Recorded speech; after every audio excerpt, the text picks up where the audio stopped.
কেন এটা পছন্দ? মানুষের জিনের মসজিদ, এটা মনে করেন মানুষের মুখে দিয়ে এটা উঠাই দিচ্ছে জিনের মসজিদ। বাস্তবতা এটা এটার নাম হলো আব্দুল মলিচার মসজিদ। আসসালামু আলাইকুম ওরহমতুল্লাহ।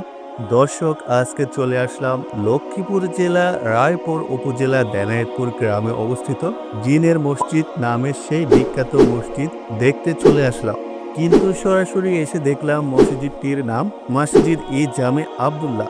অনেকে বলে যে এই মসজিদটি জিনেরা রাতারাতি তৈরি করেছে, আবার অনেকে বলে না, এই মসজিদ প্রতিষ্ঠাতার নাম আব্দুল্লাহ। তিনি ইন্ডিয়াতে পড়ালেখা করত এবং দিল্লি শাহী জামে মসজিদের ডিজাইন অনুযায়ী তিনি বাংলাদেশে ফিরে 1888 সালে তার এলাকায় এই মসজিদটি নির্মাণ করে।